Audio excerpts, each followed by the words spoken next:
El Señor esté con ustedes. Y con tu espíritu. Proclamación de la buena nueva de nuestro Señor Jesucristo según San Juan. Gloria a ti, Señor. En aquel tiempo Jesús levantó los ojos al cielo y dijo: Padre, no solo te pido por mis discípulos, sino también por los que van a creer en mí por la palabra de ellos, para que todos sean uno, como tú, Padre, en mí y yo en ti somos uno, a fin de que sean uno en nosotros y el mundo crea que tú me has enviado. Yo les he dado la gloria que tú me diste, para que sean uno como nosotros somos uno, yo en ellos y tú en mí, para que su unidad sea perfecta y así el mundo conozca que tú me has enviado y que los amas como me amas a mí. Padre, quiero que donde yo esté estén también conmigo los que me has dado, para que contemplen mi gloria, la que me diste, porque me has amado desde antes de la creación del mundo. Padre justo, el mundo no te ha conocido, pero yo sí te conozco, y estos han conocido que tú me enviaste. Yo les he dado a conocer tu nombre y se los seguiré dando a conocer, para que el amor con que me amas esté en ellos y yo también en ellos. Palabra del Señor. Gloria a ti, Señor Jesús. Por la lectura del Santo Evangelio, sean perdonados nuestros pecados. Amén. Tomen asiento. Estamos entrando a la recta final de este tiempo de Pascua y ya en los últimos días después de la Ascensión, para celebrar, Dios mediante, el próximo domingo ya lo que es la solemnidad de Pentecostés, esta fiesta del Espíritu Santo. Y hay que entender qué representa para nosotros esta tarea, esta misión que tenemos a través del Espíritu Santo. Es retomar la lucha por la salvación de las almas. Las almas que Dios nos ha encomendado, empezando con nuestra propia alma. Piensa un poquito. Imagínate una situación en la cual estás frente a un problema, tienes la posibilidad de que el problema se solucione, se quite y ya no estés padeciendo ese problema. Pero la opción está de que pues pases por el problema, aparentemente se te solucione y puedas alcanzar todavía más el objetivo de salvar almas. Si por un lado se te soluciona el problema y ya te quitas de broncas, te quitas de situaciones, pero por otro lado parece ser que se te soluciona, pero sabes que lo que estás haciendo te va a generar a lo mejor mayores problemas y hasta la propia vida. Esta acción o esta situación nos hace falta y es precisamente a través del Espíritu Santo que nosotros podemos ir descubriendo. Siempre en nuestra vida hay encrucijadas o disyuntivas que nos llevan a tomar una acción o la otra. Y casi siempre pues buscamos lo inmediato, lo temporal o la solución. Pero lo que nos recuerda la palabra de Dios y nos enseña que toda acción siempre tiene que ser para el mayor bien de las almas, o sea, la salvación de las almas.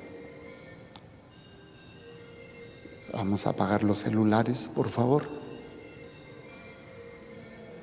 Creo que tienen ahí prendido. Bueno, entonces vivir y experimentar esta experiencia de lo que es la búsqueda de hacer la voluntad de Dios, la búsqueda de buscar la salvación de las almas. ¿Por qué les digo esto? Veamos la primera lectura. Pablo está siendo preso y se le va a cuestionar por qué está en esa situación. Se le pone a comparecer por parte del procurador romano que lo tiene preso y lo lleva a que pues sea juzgado de acuerdo a su ley, o sea, los judíos.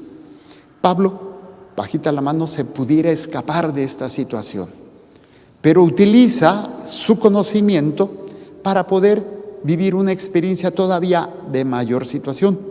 ¿A qué me refiero?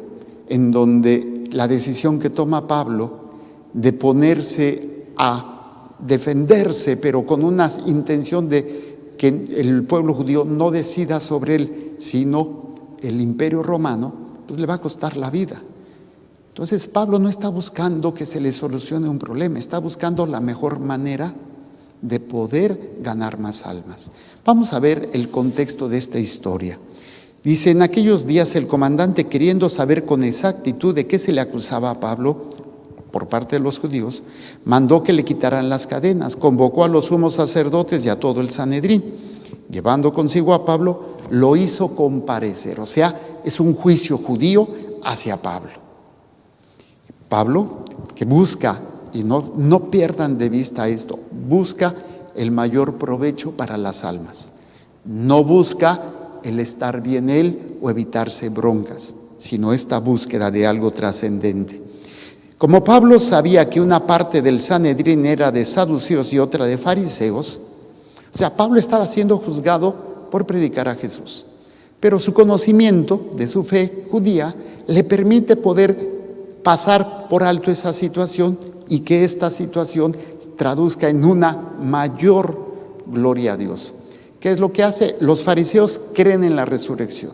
Los saduceos no creen en la resurrección. Es un conflicto interno del pueblo judío. Pero Pablo utiliza esto para que no sea juzgado ahí, para que él pueda seguir haciendo esto. Obviamente esto va a llevarlo a consecuencias más graves que le va a llevar a la muerte. Pero Pablo no está buscando su bien. Pablo está buscando la mejor manera de poder ganar almas. Esta sería el planteamiento que nosotros tendríamos que hacer a la hora de las disyuntivas. Desgraciadamente muchos de nosotros no tenemos bien claro, no tenemos constantemente en meta pues esta búsqueda o esta acción de buscar la salvación de las almas. Buscamos siempre el bienestar. No es malo, es natural, pero la invitación de la palabra de Dios es a trascender eso. Y por eso San Pablo va a hacer esto. Dice: hermanos, yo soy fariseo, hijo de fariseos, me quieren juzgar porque espero la resurrección de los muertos. Aquí Pablo no está diciendo todo, no está diciendo de Jesús, simplemente está utilizando una parte para poder salir adelante de esta situación y tener más tiempo de poder evangelizar.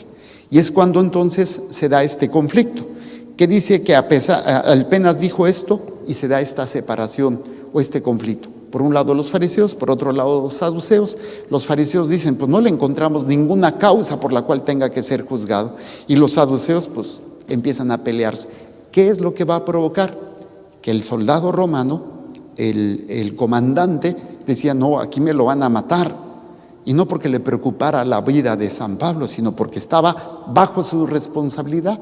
Entonces dice: no, pues ¿sabes qué? Mejor lo retiro de ahí. Y es lo que sucede. Dice: el alboroto llegó a tal grado que el comandante, temiendo que hicieran pedazos a Pablo, mandó traer a la guarnición para sacarlo de ahí y llevárselo al cuartel. Y fíjense cómo a partir de ahí el mismo Espíritu Santo se le aparece a San Pablo y le va a decir la misión. Dice: ten ánimo, Pablo, porque así como en Jerusalén has dado testimonio de mí, así también tendrás que darlo en Roma. O sea, hay una agenda más grande que la nuestra. Hay una agenda más importante que la nuestra. Y es siempre la búsqueda de la voluntad de Dios, en todos los ámbitos y en todas las circunstancias. Cuando nosotros solamente buscamos lo que yo quiero, lo que yo necesito, es peligroso.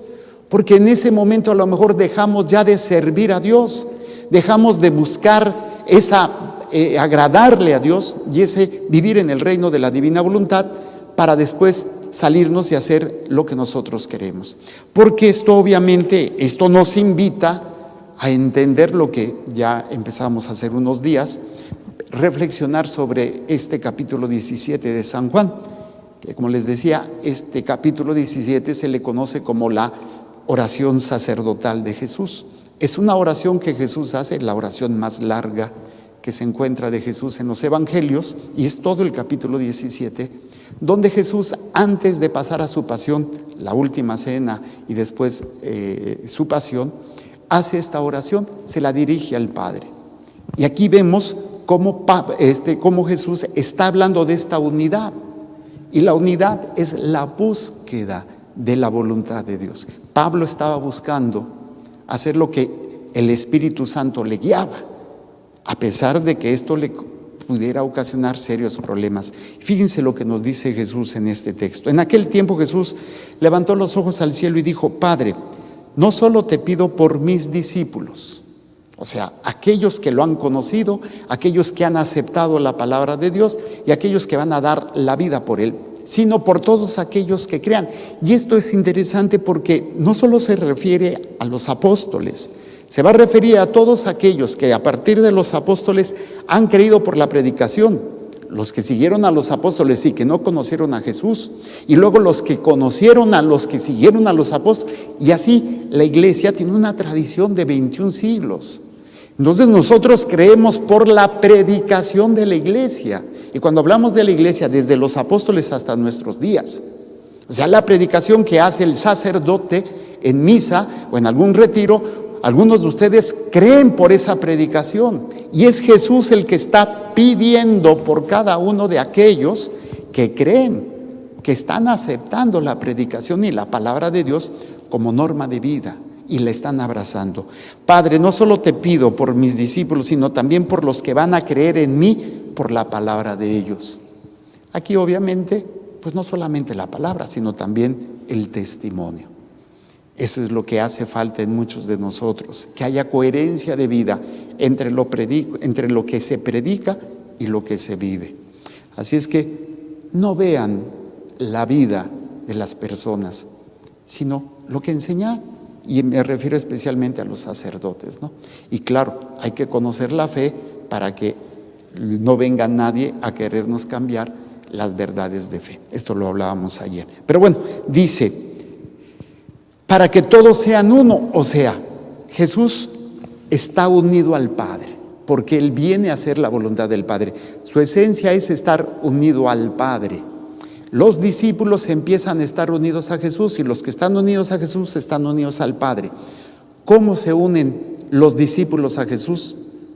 No se unen solamente porque lo conocieron físicamente, se unen porque hacen suyo el proyecto de Dios, la salvación de las almas. Entonces esta unidad que se dio con los apóstoles se va a dar con los que siguieron después de los apóstoles, y así durante toda la historia de la iglesia, estos 21 siglos, hay una unidad. Por eso decimos que la iglesia es una, porque está unida a Dios, y la unidad es en la lucha por la salvación de las almas, y obviamente también por el bienestar, en la medida de lo posible, y siempre no se oponga a la salvación, por el bienestar del pueblo. Las obras de misericordia: tuve hambre, tuve sed, estuve desnudo, estuve en el hospital, estuve en la cárcel y me asististe. Pero esta unidad viene desde Jesucristo, y es la Iglesia Católica la única que tiene esta historia, que tiene esta unidad. Los luteranos, a partir de Lutero, o los calvinistas, o de Zwinglio, o ya ven que agarraron al fundador de la luz del mundo y sacaron un meme muy simpático. Dice: ahora entiendo por qué amaneció nublado. ¿Por qué? Porque agarraron al fundador de la luz del mundo y por eso ya no hay luz. Un meme medio cruel, ¿no? Pero bueno, al final de cuentas, todos estos no tienen esta unidad, porque a raíz de un momento histórico de la historia, toman algunos aspectos de la Biblia o de lo que creen, como los de mormones, ¿no? Que este señor tuvo una inspiración, se le apareció el ángel y le puso que le escribieran el libro del Mormón. Entonces, desgraciadamente, esto es lo que no entienden. Muchos dicen: es que todas las iglesias son buenas porque todas nos llevan a Dios. No, porque no todas están unidas a Jesucristo. O todas las religiones son buenas. No es cierto. Todas pretenden acercarse a Dios, pero solamente en Jesucristo, que es divino, que es Dios, que se hace hombre, nos lleva a la presencia del Padre. Y en esa unidad es importante. El que está unido a Jesucristo alcanza a vivir o alcanzará a vivir la vida eterna. Pero esa unidad se tiene que dar en la búsqueda de la salvación de las almas. Y esta unidad es la que está orando Jesús. Imagínense, hace 21 siglos Jesús ya estaba orando por nosotros, por todos aquellos que nos hemos unido a la iglesia por nuestro bautismo y por nuestra libertad he decidido pertenecer a la iglesia. Dice: Padre, no solo te pido por mis discípulos, sino también por los que van a creer en mí, por la palabra de ellos, para que todos sean uno, como tú, Padre, en mí y yo en ti somos uno. La unidad del Padre y del Hijo es eterna, siempre ha existido esa unidad. Dios es familia, Padre, Hijo y Espíritu Santo. Pero para que nosotros le entendamos, Jesús se hace hombre. Y desde esta realidad de hacerse hombre, nos enseña cómo debemos estar unidos al Padre. Y Él lo dijo: mi alimento es hacer la voluntad de Dios. Vine a hacer la voluntad del Padre. Y cuando entre en conflicto: Padre, si es posible, aparta de mí este cáliz, mas no se haga mi voluntad sino la tuya. Entonces, la fórmula mágica para poder vivir en unidad es la escucha de la palabra de Dios y la vida de la palabra de Dios, hacerla nuestra, para que a fin de que sean uno en nosotros y el mundo crea que tú me has enviado. ¿Cómo podemos lograr que la gente crea en Jesús? A través de la unidad. Si no hay unidad, es difícil que la gente entienda y viva esa creencia en Jesús. A través de mantener esa unidad. Y no solamente es una unidad de solidaridad, de ayudar al otro. Mi unidad con Cristo se manifiesta en mis obras, la vida de santidad. Esa acción que hago en nombre de Jesús, no lo hago en mi nombre. San Pablo, cuando hacía las cosas, aprendió a hacerlo todo para darle gloria a Dios y para buscar la salvación de las almas. Ahí es donde se vive la verdadera santidad. Si voy a barrer, si voy a trapear, si estoy trabajando, si estoy estudiando, lo que estoy haciendo, lo hago unido a Dios, lo hago en esa búsqueda, ¿sí? Para que otros crean que Él es el Mesías, el Hijo de Dios. Ahora dice: yo les he dado la gloria que tú me diste. Y la gloria, hemos entendido, ¿qué significa darle gloria a Dios? Ganar almas para Él. El Padre, en Jesucristo hecho hombre, le da la gloria al Hijo. Dice: yo les he dado la gloria. Y esta gloria que recibe del Padre, el Hijo se las da a todos aquellos que están unidos a Él. Por eso dice: yo les he dado la gloria que tú me diste para que sean uno. O sea, para que todos trabajemos por la salvación de las almas. Como nosotros somos uno, yo en ellos y tú en mí, para que su unidad sea perfecta y así el mundo conozca que tú me has enviado. Otra vez, 2 veces se menciona en este aspecto: para que el mundo conozca que tú me has enviado. Y esto es lo que nosotros tendríamos que hacer para que mi matrimonio, para que mi esposo conozca que estoy unido a ti, o mi esposa, para que mis hijos conozcan que estoy unido a ti, para que mis compañeros conozcan, pero no para que me vean a mí, sino para que en mis acciones ellos quieran conocer al que yo estoy unido. No porque yo me presente como mejor que ellos, o no, sin hablar, sin decirlo, que las obras sean las que hablen en quién estoy unido. Como una persona que está enamorada, decimos de broma, ¿no? Se le nota que está enamorado por la cara de sonso que trae. Siempre alegre, siempre contento. Oye, pues ¿tú estás enamorado o qué? Sí, ay, y hasta parece que andas flotando, ¿no? O cuando los recién papás, cuando son papás así y tienen su bebé recién nacido y así como que les cambia la vida. Hace rato platicaba con doña Anita, que es recién abuela, ¿no? Y le digo, ¿le cambió la vida? Ay, sí, padre. Y bien emocionada me enseñaba las fotos de su nieta, ¿sí? Y le cambió la vida. Cuando viene un nieto dicen que pues la vida cambia para así como le cambia la vida a un papá, le cambia la vida cuando son abuelos. Y es fascinante esto, pues lo vemos, o cuando te dan una buena noticia, ¿sabes que te sacaste la lotería? Ay, pues se ponen contentos, ¿no? O te va bien en un examen, ay padre, me fue muy bien en el examen, me siento muy bien. Hoy me aceptaron en la universidad, voy a entrar a la preparatoria, a la universidad. Pues se nota, ¿no?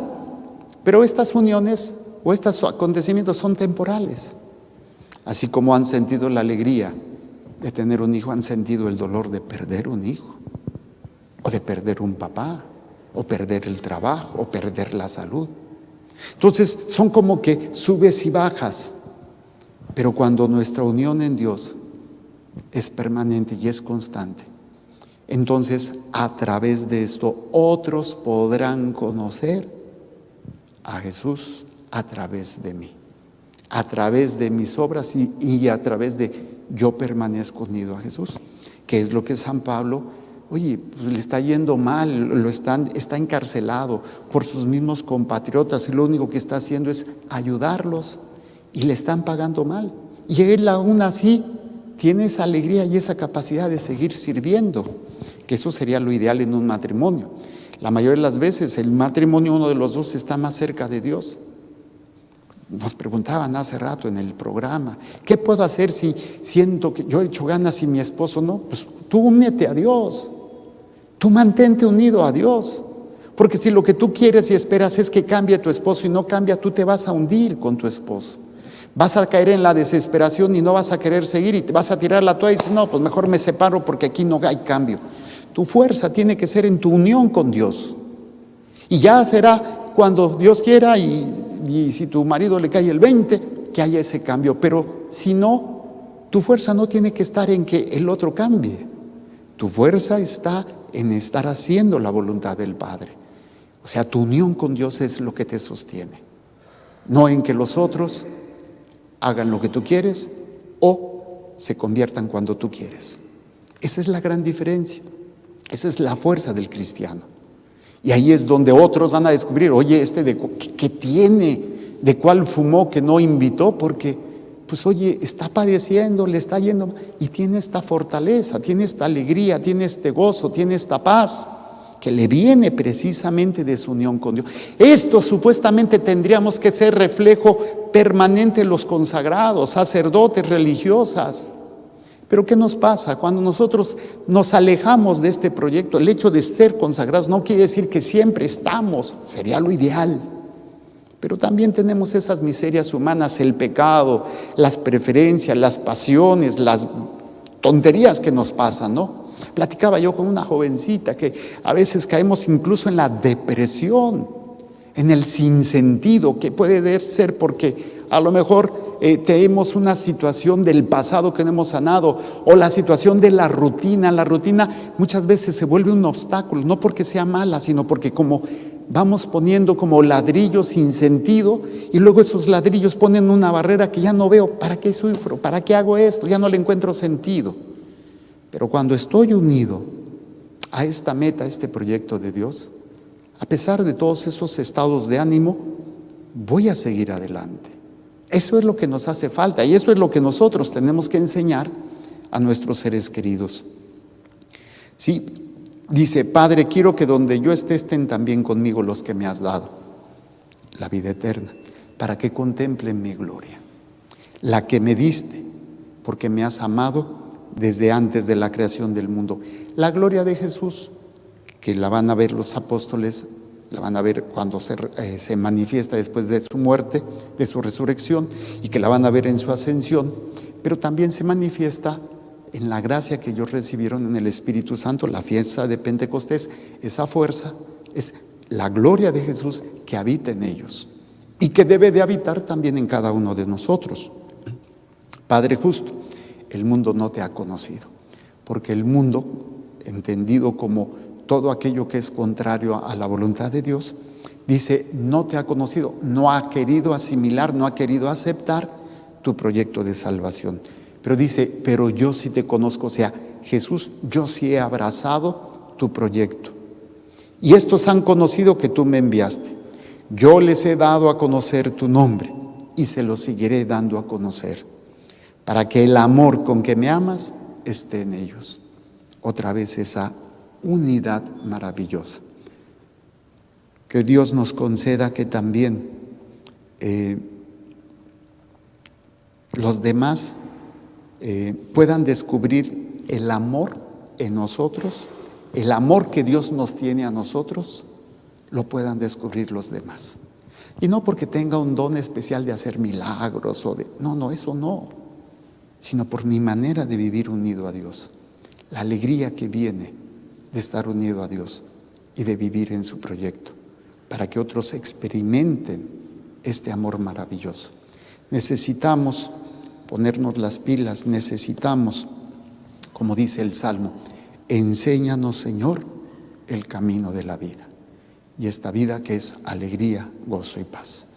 Preparemos nuestro corazón en este tiempo que nos queda para vivir esta celebración de Pentecostés, la venida del Espíritu Santo, y dejarlo actuar y vivir en esa unidad, dando testimonio del amor de Dios.